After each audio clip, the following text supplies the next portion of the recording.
Hi everyone and welcome. Today I'm going to wrap up January and show you all of the books that I read this previous month. I had an okay month. It could have been worse, could have been better. I read a total of 5 books and 1 manga, and the 5 books in total were 2,700 pages. So that does mean that most of these were over 500 pages.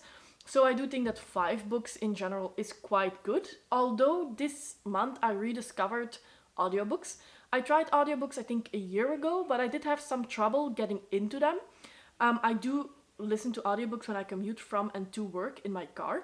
So when I tried it the first time, I sometimes missed sentences. And when you're driving, it's very hard to just go back 15 seconds or something. So that's why I stopped the first time.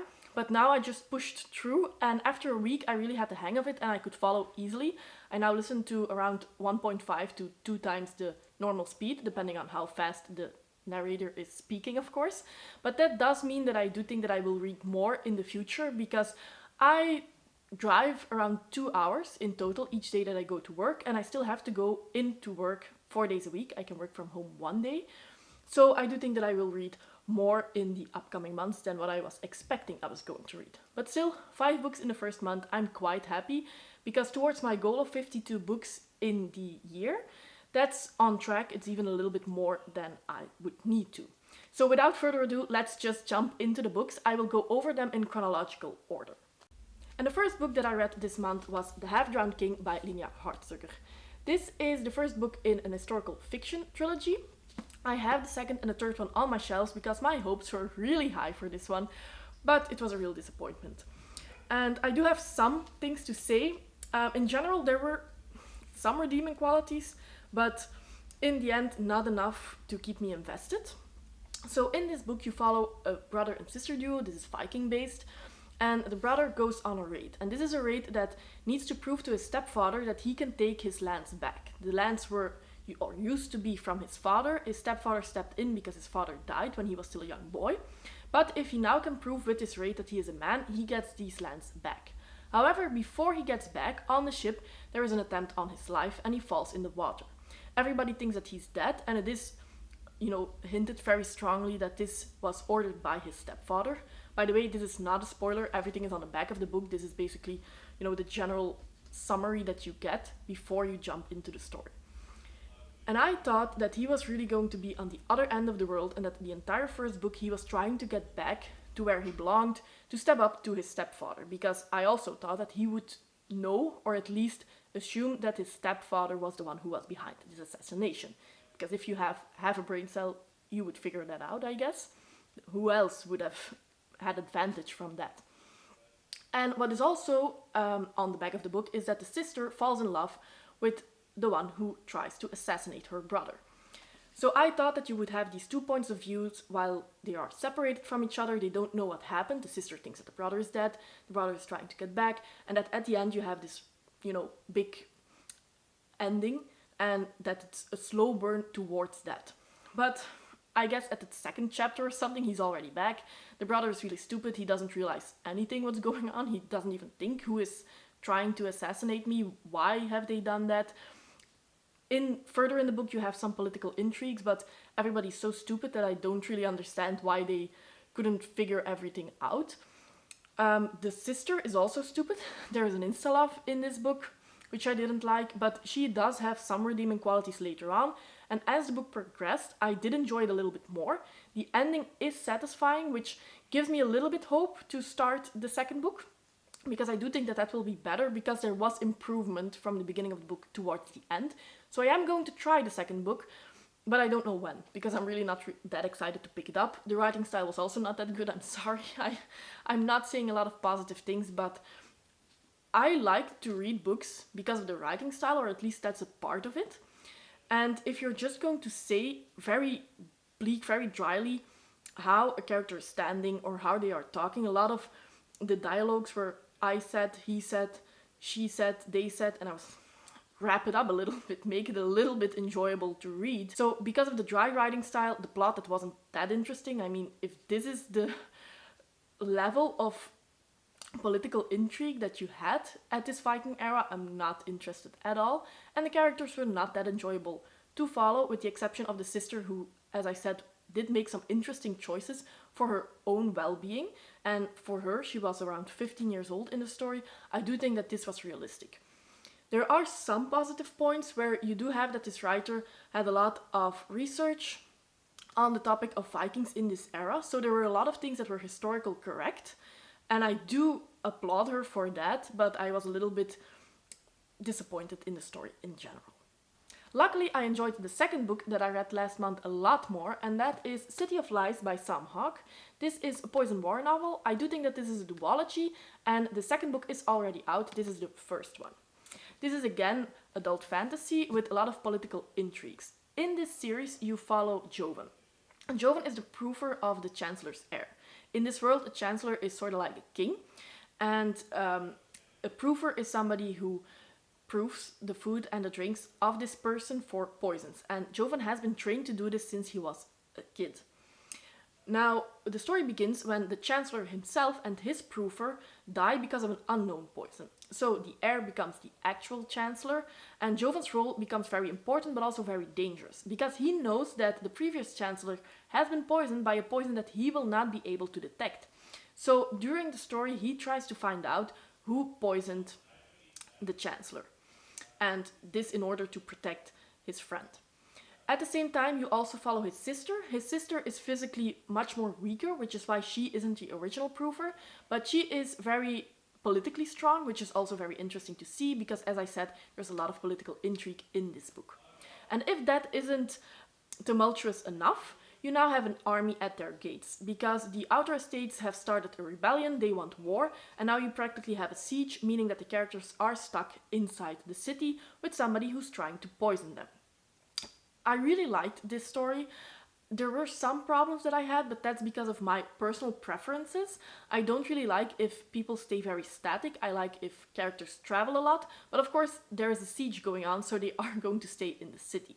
Towards the end, you have one character that travels a little bit, and I did enjoy that. I would have liked it a little bit better if that was sooner in the story, but again, that's personal preference. I think that if you don't really mind people staying static, that this is not really going to be bad. And while she was in the city, she did explain the locations very well. I also like the society here, which is also again very well explained, where the women are actually very important because they continue the line. And when they have children, their brother, so the uncle of the children, takes care of their education. So that's very progressive. What you also see here is that in the politics you have different builders. So you have a builder of art, you have a builder of the military. And the builder of the military is actually somebody who's looked down upon, or that's a faction of the world that's looked down upon, because they see that as lesser. You shouldn't solve problems with brute force.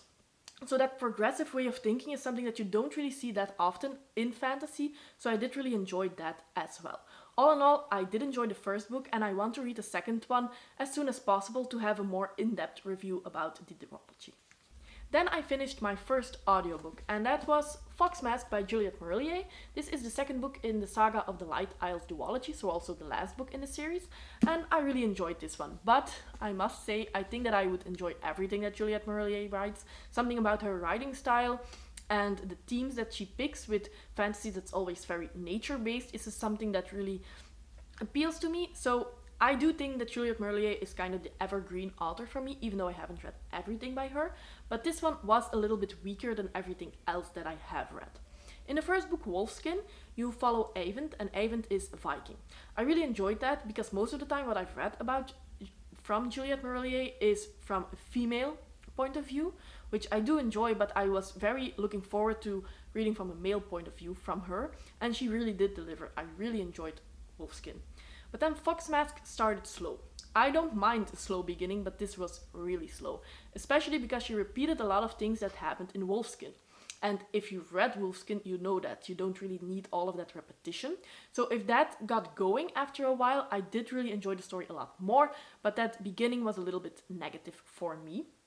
In this story, you follow the next generation, so the children from the main characters from Wolfskin, and one of these main characters is looking for his father.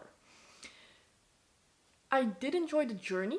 I enjoyed the growth of some of these characters, which was phenomenal and which I really didn't expect. I enjoyed seeing back some of the characters from Wolfskin and seeing their children, because most of the time Juliet Marillier really writes the next generation very well, where you can see some aspects from the parents back in their children, which I think is really not that easy to do, so I do applaud her for that. In all of Juliet Marillier's books you have a romance, or at least in the ones that I've read so far. And in the end, in this book, Juliet Marillier delivered. But in the beginning, I didn't really like one of the two people that were in the romance. I had some problems with that. I was a little bit agitated and annoyed because of that. So as I said, I do understand why most people think this is the weakest book of her. And I can definitely agree with what I've read so far. But I still enjoyed it. Next up, I finished another audiobook, and that is Ship of Destiny by Robin Hobb. So I do have the physical book here in Dutch, but I listened to the audiobook in English as well. This is the third book in the Lifeship Traders trilogy by her, and a lot of people say that this is her best work in Realm of the Elderlings and her best work in general. And when I read Farseer, I was like, yeah, sure, Farseer is going to be the best, because Farseer is in first person, it's very slow, it's very character driven, it's very character focused, and it's very emotional. So that's basically everything that I love. This, the Lifeship Traders trilogy, is more epic. You follow much more POVs in third person. It's much more plot focused, even though the characters play a very important role as well. It's much more plot focused than was the case in Farseer. So I thought that even though most people loved this more, that I would like Farseer more. And the first book of this trilogy, I did have some issues getting into it, and I actually rated it not that well.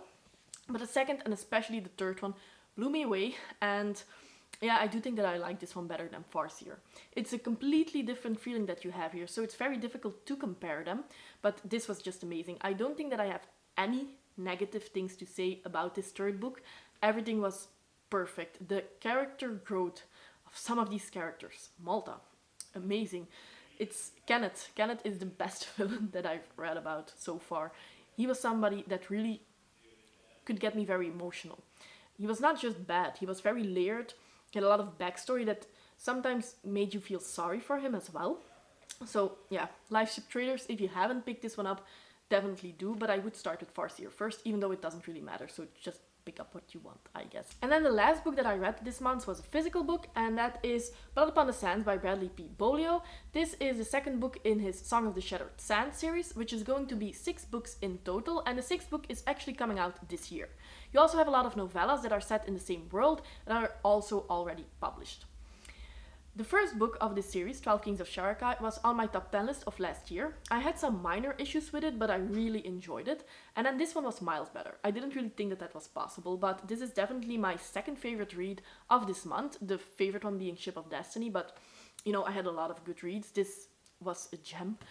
In this series, you follow Shada. Shada is a pit fighter in Sharakai, which is a desert-like city that is being ruled by 12 immortal kings who have been given their power by the gods.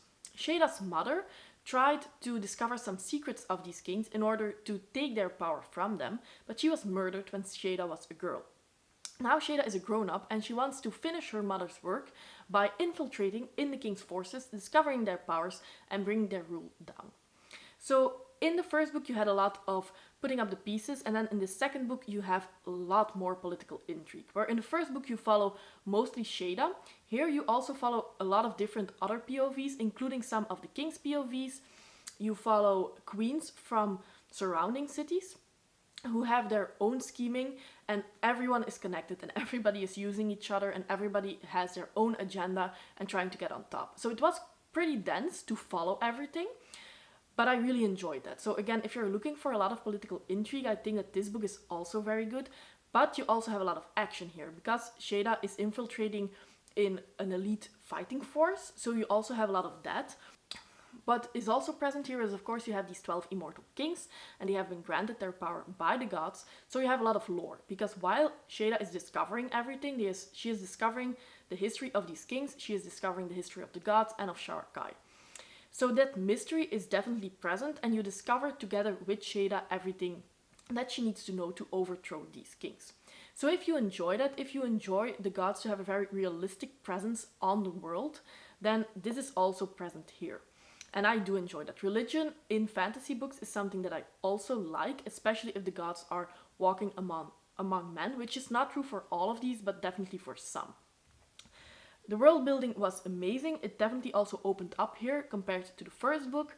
So I cannot wait to progress in this series. And I wasn't really planning to do this, but I think I will try to finish all 6 books this year because I'm so looking forward to know everything that I don't know yet of this imaginary world. And then lastly, I just want to mention the manga that I read because I'm not going to review mangas. I don't read a lot of those. I'm just beginning to read them. I don't really feel like I have enough knowledge about them to review them, but I am reading and enjoying Vinland Saga. This is the second book. This is book 2, and I just finished it. I really enjoy it. I think that this has a lot of emotional depth as well and character development, which I don't know if is true for each manga, but it's definitely here. This is historical fiction and Viking based. So yeah, especially if you're looking for a first manga to start with, I do think that this is not a bad pick, but it is still ongoing. So that might be a little bit of a negative. But all in all, I really did enjoy this. So those were all of the books that I read in January. Have you read any of them? And what were your thoughts on them? Also, what were the books that you read in January? Did you have a good month or a bad month? How did your year start? Please let me know in the comments down below. I hope you've enjoyed this video and see you next time. Bye!